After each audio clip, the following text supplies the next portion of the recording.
Good Thursday morning to you, my friends, or should I say happy Friday Eve. This is Court TV Live, and I'm Julie Grant, and oh, what a big day it's going to be today. This morning, we're counting down to more testimony from defendant Brendan Banfield. He's accused in the au pair affair murder trial. We expect the jury to be back at 10 a.m. Eastern time, and while we wait, we got the very best moments from his testimony waiting for you on Wednesday. Let's watch. Did you have a relationship with Juliana Magalhaes? Yes. And tell the ladies and gentlemen of the jury, when did that start? I guess the relationship started as professional in October of 2021 when she came to be a au pair or a nanny for our family. Okay, and she came through an agency?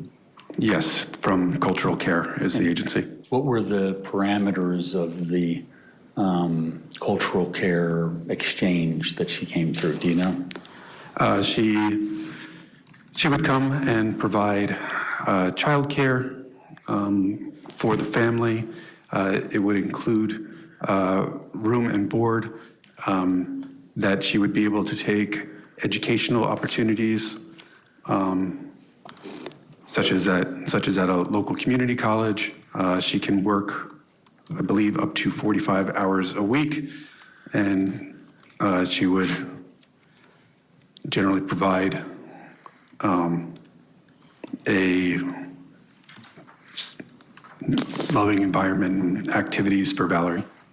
Okay, and had you had a previous au pair before her?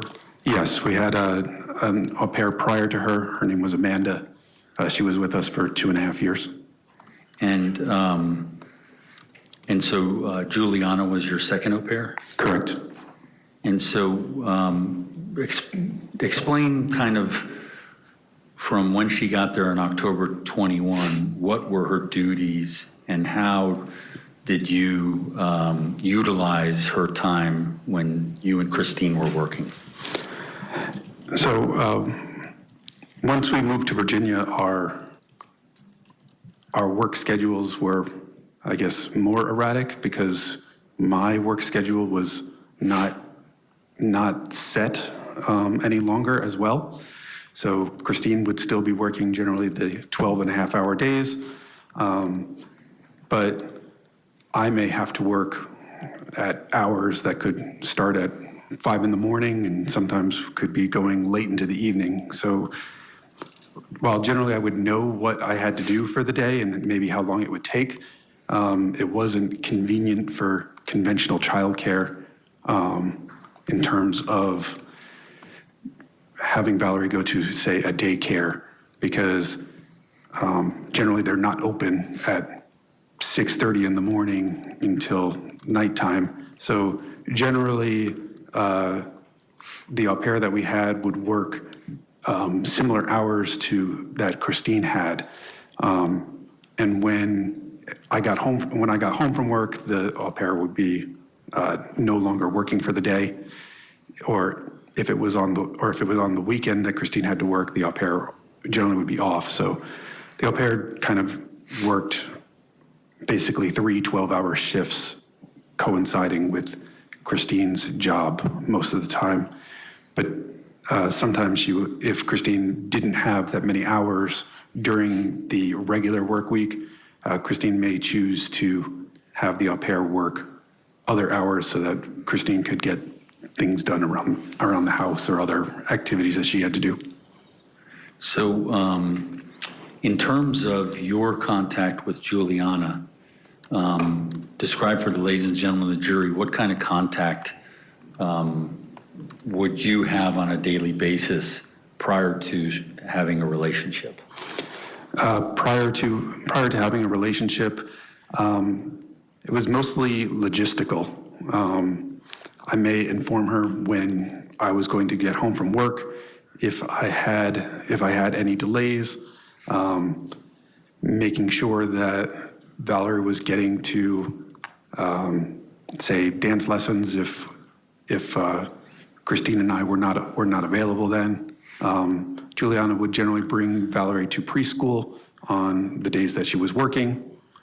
And we might just talk about activities for her to do with Valerie on days that they were working. Okay. And when was it that this turned from a working relationship to something else? In August of 2022. Okay. Describe for the ladies and gentlemen of the jury how that happened. So in August,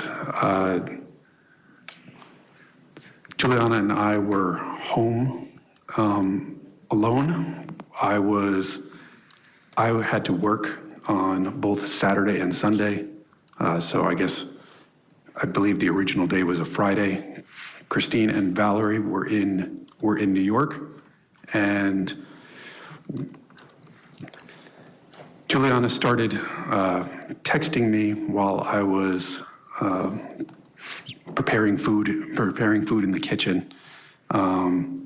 It was an unusual line of text as she was complaining about. Let me, if I may just Sure. interrupt. Where was she and where were you in the house? I was in the kitchen. I believe she was upstairs in her room. Okay. Sorry. Please go. Continue. It was an unusual text conversation in terms of that Juliana was complaining about her dating activity and the people that she was seeing at the time.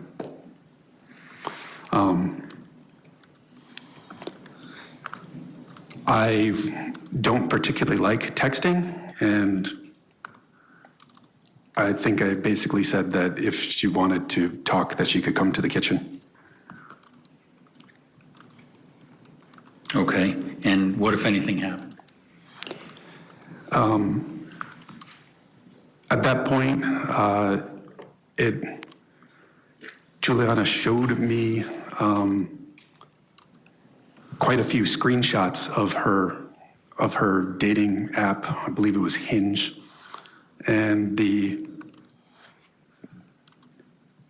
people that were in the Hinge app all had similar names to me.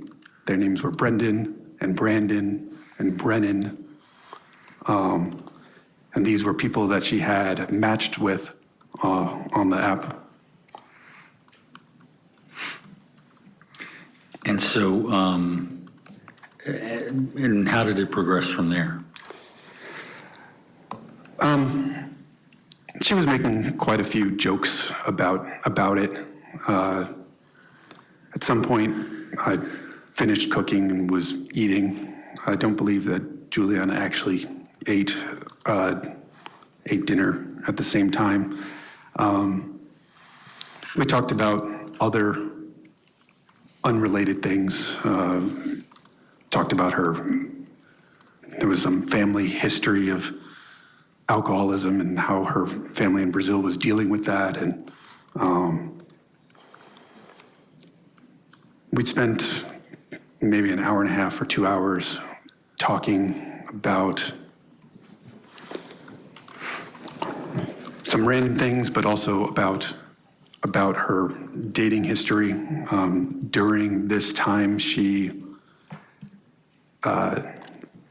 when she was talking about different people, she was described people that she was interested in, people that were taller, people that were older, and it appeared to me that she was, along with the photos, the screenshots that she had shown me of people that she had matched with, that she was basically describing me. You buying what he's selling? Hit us up on social media, let us know. Let's talk some more about his affairs, plural, that he says he's had. And the claim that Christine has had affairs as well. Again, his claim, we haven't seen any evidence supporting that. What do you believe in so far? Let's bring in our legal analyst guest. He's a practicing criminal defense attorney in the private sector, has served as a prosecutor previously. David Gelman on the show. David, good morning. Can't wait to get your thoughts here. Let's start with his affairs, his claim that he has affairs going on. You buy it? I don't look. This guy is a terrible salesman. I'm going to tell you that right now. I do not buy a thing that he is saying. His testimony is terrible. Now, look, when you have direct examination, and you're the witness, you're prepared. Obviously, your lawyers, they get you through the ringer, right? They make sure you say this, and this, all right? And you got to stick to the script. This guy, he's smirking, and I don't buy this story for a second, where he says, oh, she was just texting me about her dating life. Yeah, that makes perfect sense. Just what au pair texts her employer and said, oh, I'm having a terrible time, and everybody looks like you who I mashed up with. Get out of here. The jury doesn't buy this. I don't buy it. I don't think anybody in America buys this right now. Yeah, he's essentially saying in her profile, like, he's her ideal man, and she's got him right before her eyes. Mr. Charming looks like he'd be an ideal man. Right. Yeah, David, I'm not buying it all. I believe he's a cheater. I believe that with the au pair, but I don't believe that he's this hot commodity he makes himself out to be. I also don't believe that his wife had affairs. When that came out, that took me by surprise. How about you, David, that he went so far as to claim Christine has affairs too? Apparently, that's what he says they do in their marriage. I'm not surprised that he said that, because it definitely goes towards their story that she, had this gentleman come over for a rape fantasy. So I can understand why he would say that. I don't know if the jury buys that personally, because what evidence do you have? Do you have evidence that she's on these websites, he's on these cheating websites or whatever? Is there another individual who can testify that they had an affair with his wife? There's nothing. It's just his word, and his word means zero right now. Definitely, David. Oh, I know. If I'm the prosecutor, I'm like salivating to cross him on that and say, you don't have a name, you don't have a number, that person's not in the courtroom. You made this up, sir. That's what I would do to him in terms of that. We had our team sitting in the courtroom, and someone noticed that one of the people sitting on the Banfield side, likely a family member, was shaking their head back and forth in disagreement when he made the statement about the affair, supposedly. David, stand by. Here's what we're going to do. We're going to hit a break, and we're going to watch some more and talk some more about Brendan Banfield and his many affairs as we get ready for more of his testimony today on Court TV Live.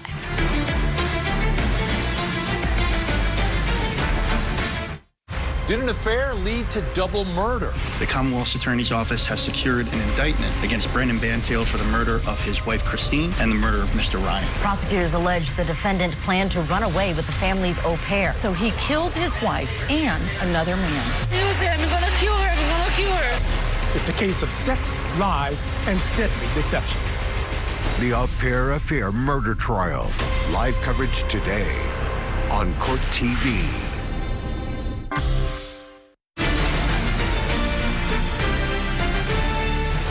Welcome back to Court TV Live. I'm Julie Grant. I'm going to take you to Utah for just a moment to give you the verdict in the family murder plot trial of Kevin Ellis. It came down late Wednesday night. State of Utah versus Kevin Stanley Ellis, case number 241100884. As to count one, we, the jury, impaneled in the above entitled cause, find the defendant as to count one murder as charged in the information guilty. Ellis was convicted of the murder of his brother-in-law, Matthew Restelli, who you see there on the right. The only not guilty charge on the indictment was the charge of conspiracy to commit murder. He was not found guilty of that, interestingly enough. Now, prosecutors allege that there was a conspiracy. They allege that he got with his sister, Catherine, and their mother, Tracy Grist, to plot Restelli's murder. Now, Catherine was Restelli's wife. She's already pleaded, admitted to her crimes, and testified in her brother's case. Mom is going to be tried at a later date. Ellis' sentencing is going to happen in March. Now, we take you back to Virginia. Defendant Brendan Banfield set to return to the stand soon, and we're highlighting the key testimony from Wednesday. Also, I guess when we were having this conversation, we were sitting at the island in the kitchen, and she scooted her seat closer to mine a couple times. And so what did you do at that point? I did not stop her advances. At some point, I told her that I was going to go upstairs, indicating that I was going to go to bed. And she said that she was tired and that she was going to do the same. A little bit of information about the upstairs of my house. Once you go upstairs, the master bedroom is to the left, and all the other bedrooms are to the right. So her bedroom, a guest bedroom, and Valerie's bedroom are to the right. When I went upstairs, I went to the left, and she also took a step towards the left with me. And we had a brief conversation there, and then she came with me into my bedroom. Did you ever talk to her either that night or later about a continuing relationship?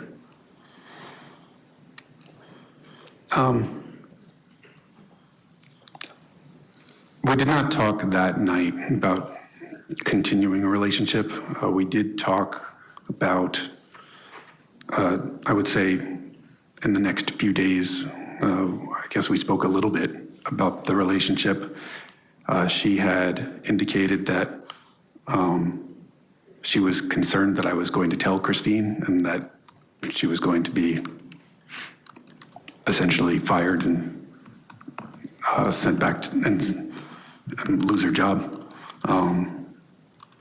which I indicated that I wasn't going to tell her. Okay. Did you tell her anything about what had just happened and what that was? Yes, I mean, that would be that we were having an affair. I had also indicated to her that I had previous affairs, and that really this was just an affair, and not that there would be no other relationship, that there's, and that basically that this is something that I have had affairs previously, and that there's nothing that changes in mine and Christine's relationship. Now, was Christine aware of your affair? I don't believe she was aware of the affair between me and Juliana. Was she aware of your previous affairs? She was aware of at least 2 previous affairs. Okay, and likewise, were you aware of her affairs? Yes, I was also aware that she had affairs. Okay, and how did the two of you manage in your relationship moving forward with those facts? So, I guess in about 2013, it was found that we had quite a few discussions. At that point, Christine was working at the private healthcare, and she would travel for work for an entire week at a time, basically. And during this time, she would not be available to come home. Her shift was literally the entire week. So we were separated a lot. My job, I wasn't in my previous position, but my job also required some travel. I spent about 6 months in Jacksonville. I spent another month in Kansas City. I was living in New York, but I also spent some time here in the DC area. So we were both traveling quite a lot for work. I guess that was poor for our relationship at that point. We had gone to therapy. We went to couples therapy for several months. And we had decided that we were going to continue our marriage. So now back to 2022. You and Juliana were having an affair outside of the knowledge of Christine? Yes.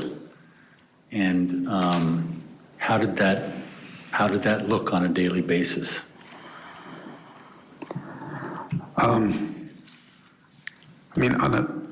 It's not the same. It's not the same all the time, but I guess it depended, a lot on Christine's work schedule.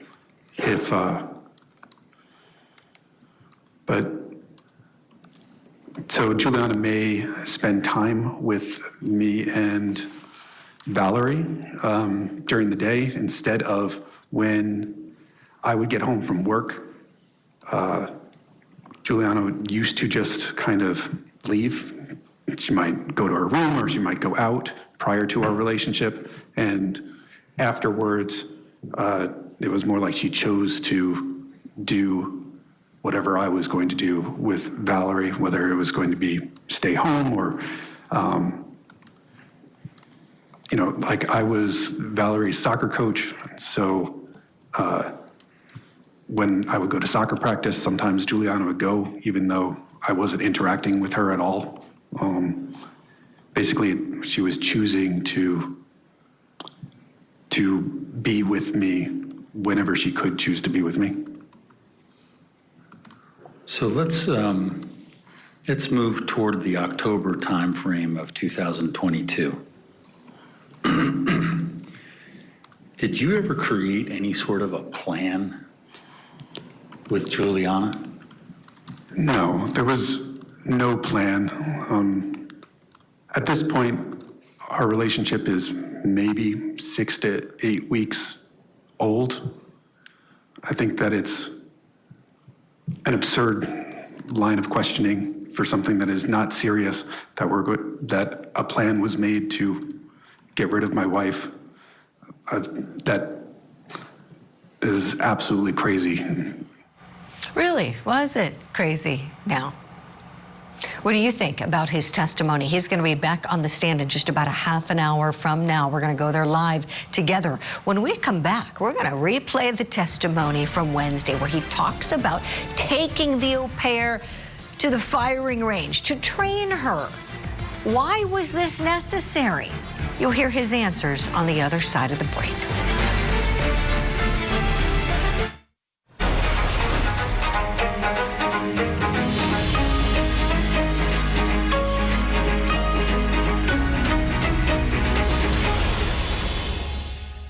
Did you love your wife?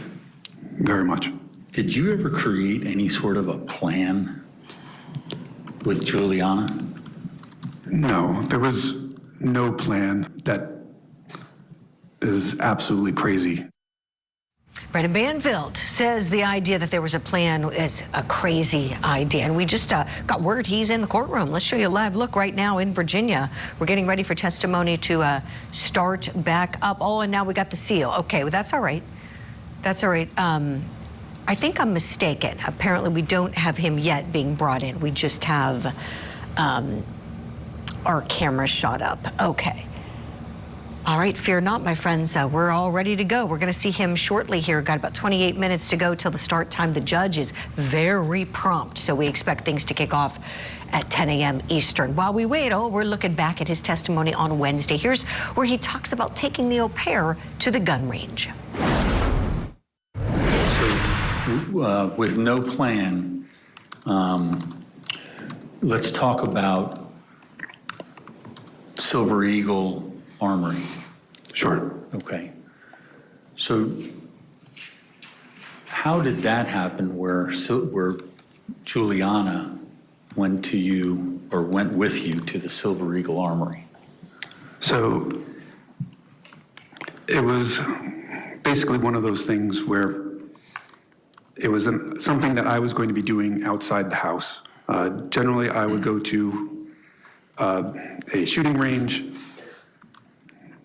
every month, every other month, to practice before my qualifications for my job. And how many times did you have to qualify for your job? You have to qualify twice a year, but there's practice so there's practice on the opposite quarters. So there would be, I guess, 2 trainings and 2 qualifications. And generally I would go practice prior to having one of those training sessions or qualifications at my job. And how is it that Juliana ended up coming? I was going to be going there anyways. She thought it would be fun to attend as well, as it was going to be out of the house. It was something that there wasn't going to be risk of being found out by Christine. Okay, so the relationship continued into that October, December timeframe? Yes. Okay, so when you're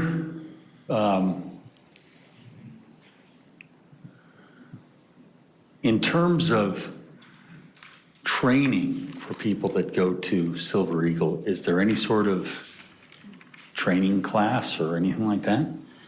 The first time you go there, they do a safety class, making sure that you understand the fundamentals of using a firearm, that you treat all firearms if they're loaded. You never point a firearm at anything that you're not willing to shoot.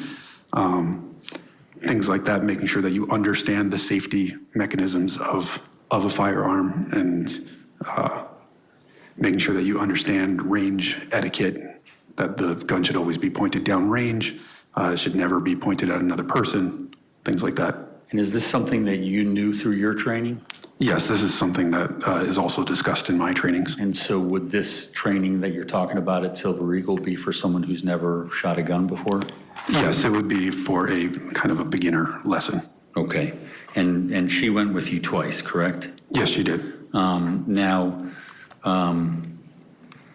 Was there, in having her come to the range, was there any plan that she was going to back you up on some plan?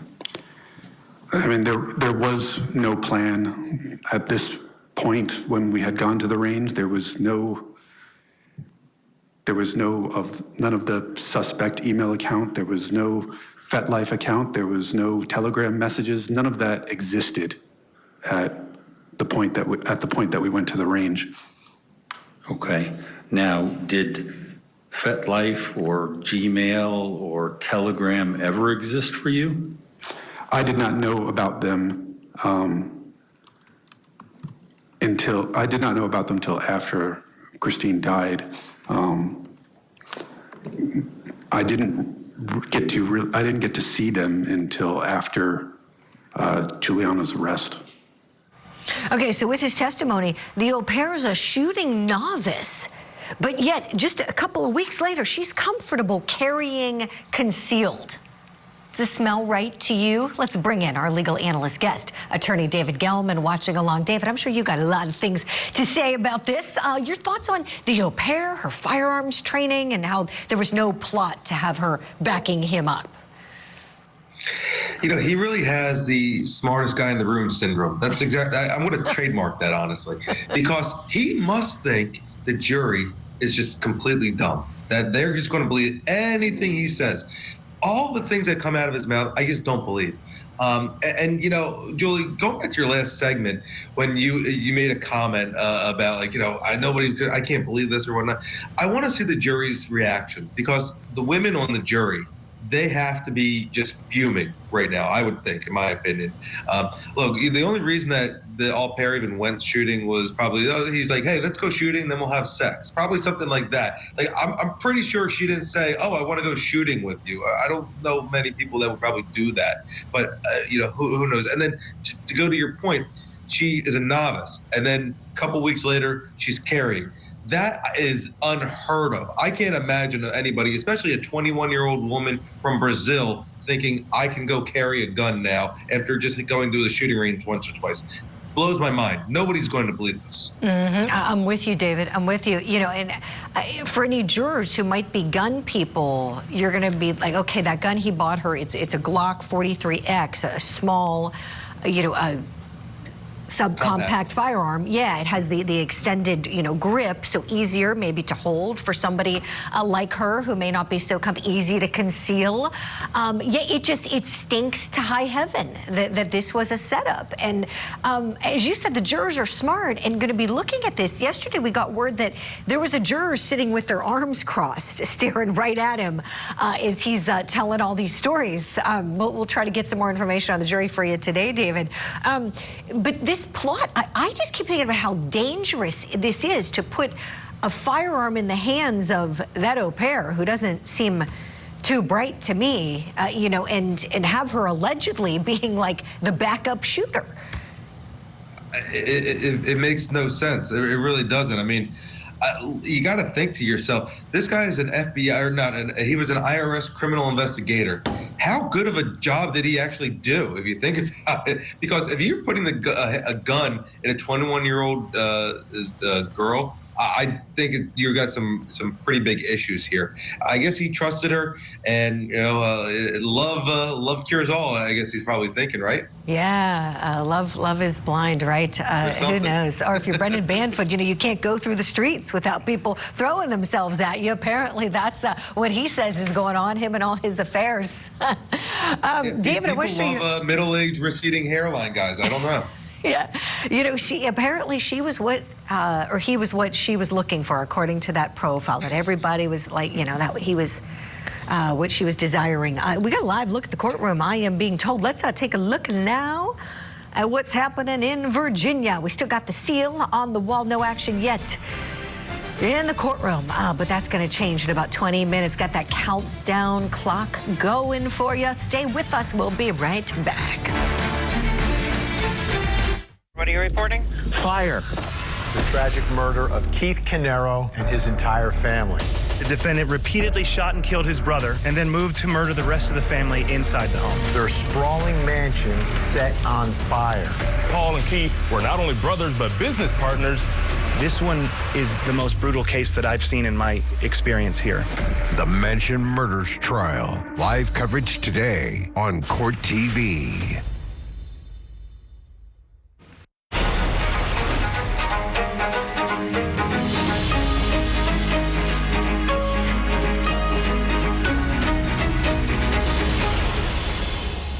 We're getting ready for Brendan Banfield to get back on the witness stand. And right now we're looking back at his best moments from Wednesday. Here we go. Let's talk about February 24th. Can you describe for the ladies and gentlemen of the jury, what were you doing that morning? What was your plan for the day with work or with the family or? Sure. February 23rd is my birthday, and the evening I was planning to drive to New York with Valerie. My friends in New York had planned a birthday party for me in New York. And I'm sorry, the 23rd was your birthday. Are you talking about the next day? The previous day. Previous day of 23rd. So I believe February 23rd was a Thursday, which was right. My 38th birthday, and the 24th was the day that... Okay. And my question was, when you were talking about going up, your friends were having a party, you're talking about the 24th? Well, yes, because that was Friday, and I had to work on that Friday still, so I was going to go to New York in the evening. Okay, so the 24th, your day was planned, and what did you fill your day with in terms of your plan? So, but in terms of the day was an important day for me at work as well. There was a important meeting for one of my cases. There was going to be a undercover operation for one of my cases. And we were meeting with the undercover officer, a senior special agent, and my manager. That meeting was scheduled for 9:30 that day.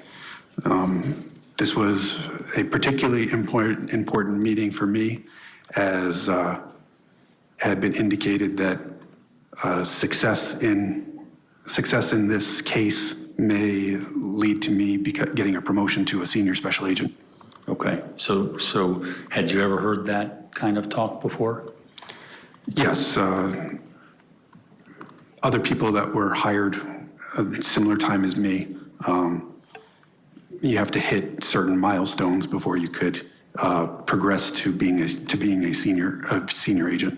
So Friday, February 24th, 2023 was potentially a milestone for you? Yes. In terms of your career? It was supposed to be the meeting that would set up for the undercover operation, which was going to take place most likely on Tuesday. So we were going to go over all the documentation and the plan for the operation on Tuesday, the following week. Okay. Now, so what did that mean in terms of your normal waking up or any other usual habits? I woke up a little bit earlier that day. I was planning to get to my office, which is in Vienna, a little bit earlier, so that I could set up the conference room, have my documents ready, have my presentation ready, have the document for the operation available so that it could be signed off by management. Okay. And so what time did you wake up that morning? I believe I woke up 6:30. Okay. And do you remember whether or not Christine was up? Christine I had seen seemed to be awake and on her cell phone when I was getting ready and taking a shower to get ready for work. Okay. Now, did you have any sort of interaction with her at that time? Yes, she was aware that I had this meeting that day. She wished me luck. She said that she would talk to me before I headed to New York with Valerie. Told me she loved me and have a good day. Okay, so you carried on with your morning. What did that entail? I went downstairs and got my work laptop out of the basement. My work from home space at that time was in the basement. I have a desk. I have a desk down there. It's because it's quiet. So I got my work stuff ready. I made sure that I had all of my equipment.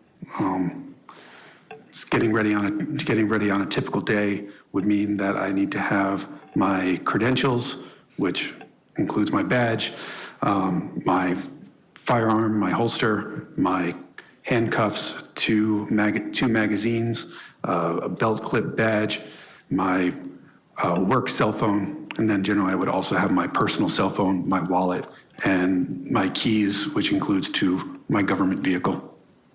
And so... Makes it sound like he's going into battle. He's a tax agent. Let's talk with our guest, David Gelman, watching along. David, your thoughts on what he's trying to do here with the jury? I love it. Yeah, he sounds like he's way more important than what he is. I think that's what he's trying to show the jury. That look, I'm just a guy, I'm having an affair with this 21-year-old. I understand that, but I have a very important job, and I'm going to New York. Oh, I am bringing her on my job interview or my job application thing. So that's a very odd to me, don't you think, Julie? I mean, Yes. Who brings their au pair to New York for their job, not interview, but status or whatever it is? The jury's just not buying it. I'm not buying it. I don't think you're buying it. I don't think any of the viewers are buying it. I just don't think the jury's buying it. No. And David, let me ask you this question. Strategically, do you think that he needed to testify, or do you think legally he would have been better to just let his counsel handle this?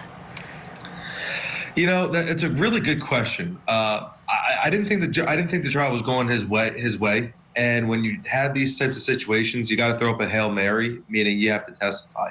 But in this situation, his testimony is awful. I just don't know how other way to put it. It's beyond bad. So I think that he might have been better just letting his attorneys just do it. And because the prosecutors are going to have an absolute field day on cross-examination for him, and he's just going to look even worse than he already does. Yeah, David, you're absolutely right. I think he's going to get annihilated on cross, and we could see that happen today when he gets back on the stand in, under 10 minutes. We hit the 8-minute mark a couple seconds ago. David Gellman, appreciate you as always. Thanks for coming on the program.